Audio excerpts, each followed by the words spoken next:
By morning, the earth still wept in puddles and streams, leaving the roads half broken and heavy with mud. Miriam tightened her grip on the steering wheel as she glanced at her son, David.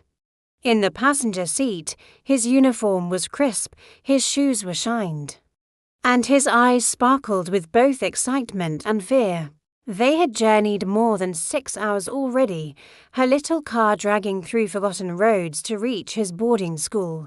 Miriam had always promised David he would never lack education.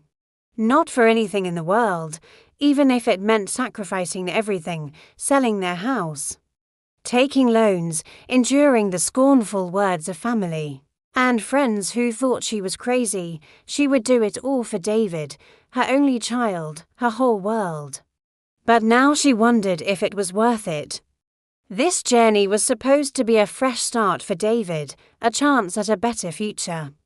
Yet here they were stuck in the past, trapped in the quagmire of muddy roads and endless rain.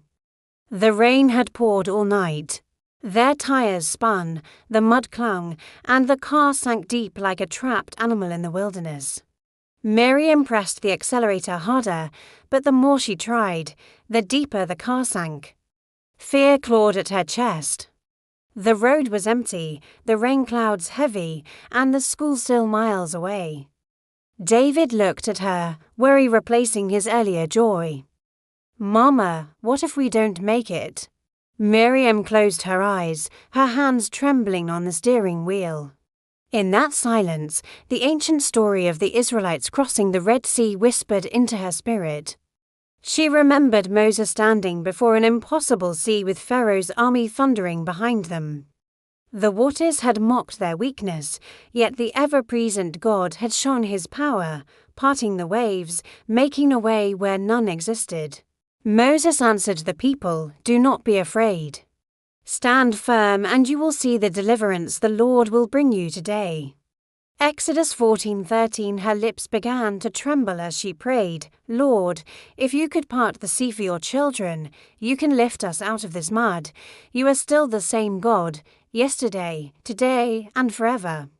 Hebrews 13:8. The wind howled, and a sudden strength rose within her. She asked David to step out and gather stones and branches from the roadside. Together, with trembling hands, they placed them under the tires. Miriam tried again, 1 push, 2 pushes, 3. Then suddenly, with a loud groan, the car lurched free. David shouted, "Mama, we're moving.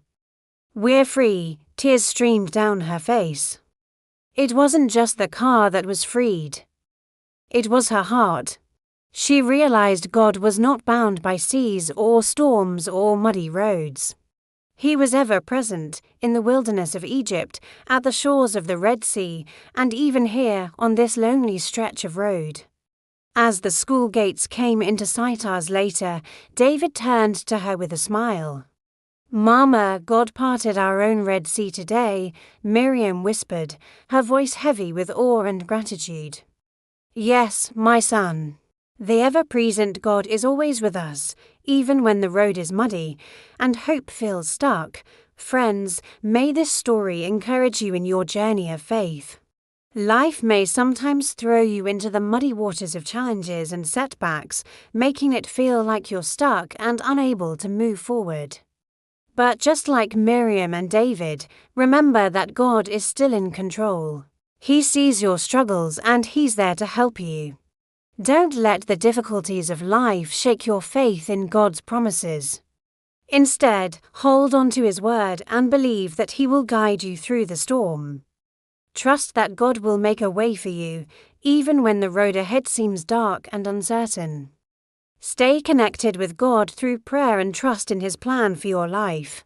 Just as the Israelites crossed the Red Sea and reached the Promised Land, you too can overcome your challenges and reach your destination with God's help. So keep your eyes fixed on Jesus, the author and the finisher of your faith.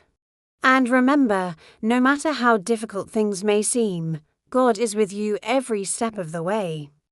Be strong and courageous and never give up on God's promises for your life. Remember, you are not alone. God is with you.